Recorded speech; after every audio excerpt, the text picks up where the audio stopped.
What if one of the oldest spiritual memories of humanity is still hiding in plain sight, right inside the month of May? In the United States, May is the month of Mother's Day. Flowers, spring, warmth, and life returning after a long winter. In many Christian traditions, May is deeply linked to Mary. Long before that, in older pagan calendars, this exact same season was marked by Beltane, a time when fire, fertility, desire, and the living earth were honored as highly sacred. So here is the strange question. Why do mothers, flowers, Mary, ancient goddesses, the moon, and the sudden rebirth of nature keep appearing around the exact same symbolic doorway? Maybe it is because beneath all of them, there is a forgotten spiritual language. It is a language that once taught humanity to see the divine not only as Father, King, Judge, and Son, but also as Mother, Earth, Womb, Moon, Wisdom, and Soul. The sacred feminine is not just women's spirituality, and it is certainly not a war against the masculine. The sacred feminine is a fundamental principle of reality. It is the power that receives, conceives, nourishes, dreams, protects, transforms, and gives birth. It is the rich soil that accepts the seed. It is the dark night that receives the stars. It is the vast ocean that moves perfectly with the moon.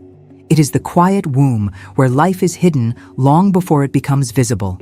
It is intuition, rhythm, embodiment, compassion, mystery, death, rebirth, and the profound intelligence of nature itself. Once you truly understand that, you can see exactly why so many ancient cultures imagined the divine in a feminine form. To the ancient mind, the goddess was not only a myth, she was the very rhythm of existence. Isis was the mother, the magician, and the restorer. Inanna descended into the underworld and returned completely transformed. Demeter and Persephone revealed the changing seasons as a sacred drama of loss, grief, and rebirth. Artemis fiercely guarded the moon and the wild. Gaia was the earth as a living mother. Hecate stood firmly at the crossroads, holding torches in the dark of night. There were different names across different cultures, but again and again, the exact same pattern always appears. Life is cyclical. Nature is sacred. Darkness is not evil. The physical body is not a prison. The earth is not merely a resource to be used. And the feminine is not secondary to spirit. It is simply one of the beautiful ways that spirit becomes visible to us. But then something changed. It did not happen overnight. It did not happen everywhere in the exact same way. And it did not happen in a simplistic story where the ancient world was perfectly matriarchal and everything afterward just became evil. Real history is much more complicated than that. But across many different civilizations, we can clearly see a gradual shift in emphasis. Lunar, earthly, and cyclical symbols were increasingly subordinated to solar, heavenly, and hierarchical ones. The sky rose far above the earth. The king rose above the priestess. Rigid law rose above natural rhythm. The paternal line rose above the maternal line. The sun became the ultimate symbol of order, reason, conquest, and authority. The moon became strongly associated with change, mystery, emotion, fertility, and the deep unconscious. In many patriarchal systems, what was lunar, bodily, or feminine was treated as lower, highly dangerous, or something that desperately needed to be controlled. This is exactly where the great loss begins. Because when a culture completely forgets the sacred feminine, it does not simply lose its ancient goddesses. It loses a vital way of listening. It loses deep reverence for the physical body, the earth, the emotional life, the dream world, the profound wisdom of cycles, and the sacredness of both birth and death. And maybe this is why the question still feels so incredibly alive today. Did humanity actually become more civilized when it turned away from the feminine, or did it simply become much more divided? Tell me what you think down in the comments. because the answer really changes depending on exactly how deeply you choose to look at it. Now, many people just assume that Christianity completely erased the sacred feminine. But the real truth is much more subtle than that. The feminine did not just disappear into thin air. It went underground. It changed its names. It entered into powerful symbols. It became Mary, the deeply compassionate Mother. It became the Church as the mystical bride.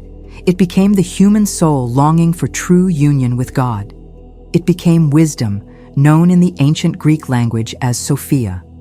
Mary is not worshipped as a literal goddess in Orthodox Christianity, but symbolically, she carries many of the exact same qualities older cultures associated with the divine feminine.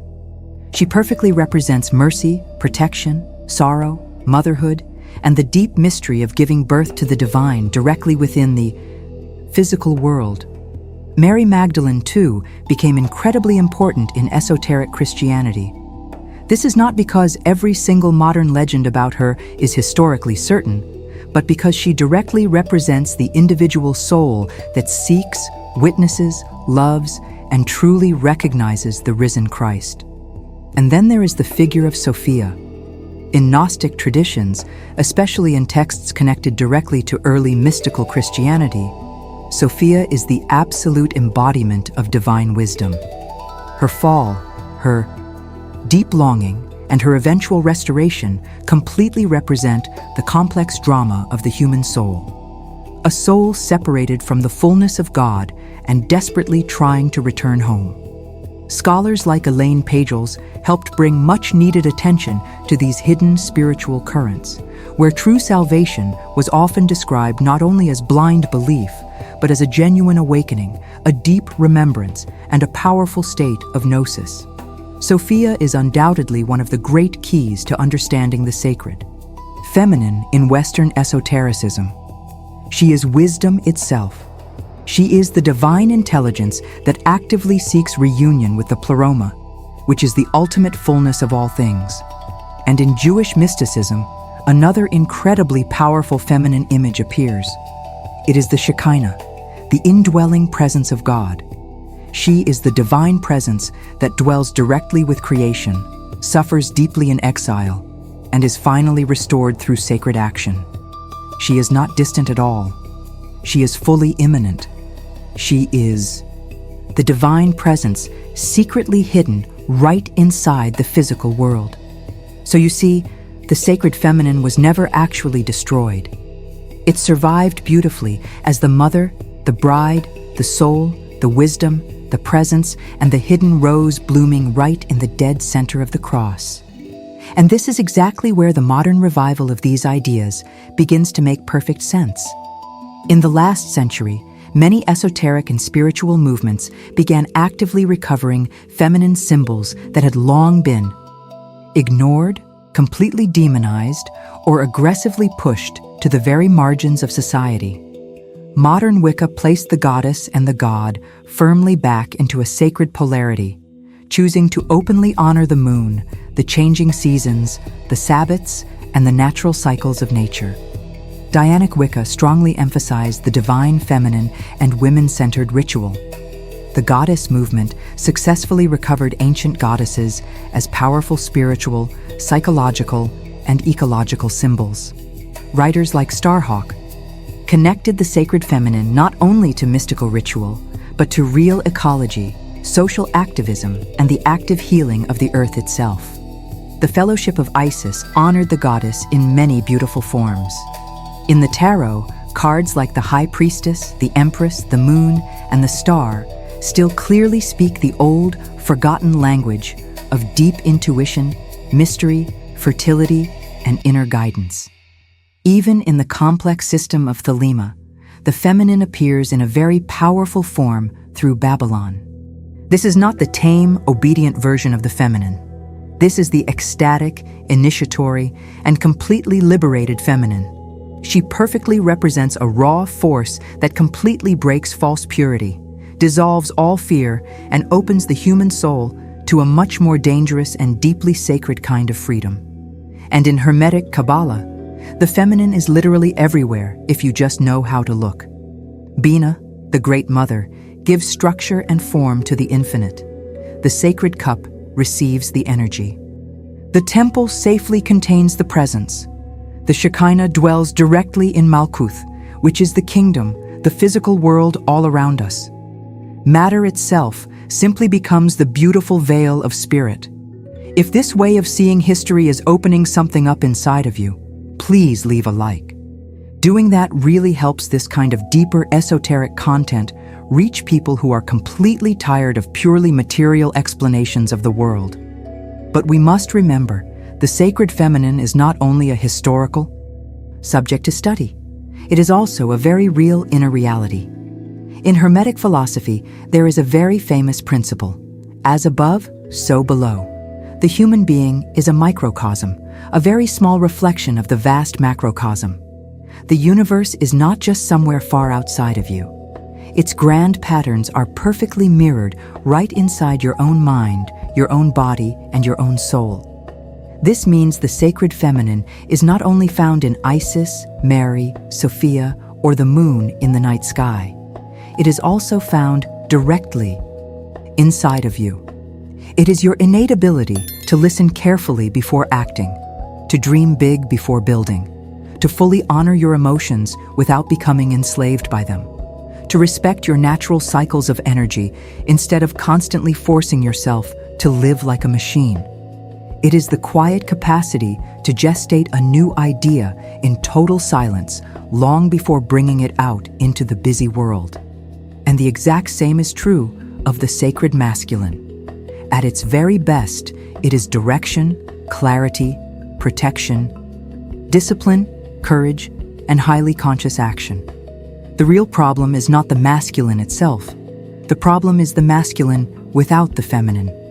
That looks like action without wisdom, power without compassion, reason without intuition, and conquest without any reverence. But the problem can also easily be the feminine without the masculine. That looks like deep feeling without any direction, wild imagination without any form, and open receptivity without any healthy boundaries.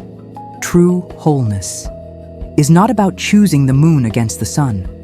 It is about learning exactly how the moon and the sun belong to the exact same sky. The famous psychologist Carl Jung understood something very close to this when he wrote deeply about the anima, the inner feminine image located in the psyche, and the Great Mother archetype. Whatever we reject outside of ourselves always returns inside of us as a massive psychological imbalance. When I first truly understood this, I felt that the sacred feminine was not asking humanity to simply worship the past. It was actually asking us to become whole again. And that naturally brings us right back to the month of May. May is not just another month on the calendar. Symbolically, it is a sacred doorway. In one layer, it is Mother's Day, flowers, family, and deep gratitude. In another deeper layer, it is Mary crowned beautifully with roses. In yet another, it is the ancient festival of Beltane, full of fire, fertility, and the green world rising up. In another still, it is the earth herself reminding us that life does not return through brute force, but through natural rhythm. Maybe that is exactly why these powerful symbols keep surviving. Even when entire civilizations completely change, even when massive temples fall to the ground, even when ancient goddesses are given brand new names, something deep inside the human soul always remembers the mother. So here is the final question. When you hear the words sacred feminine, what comes to your mind first?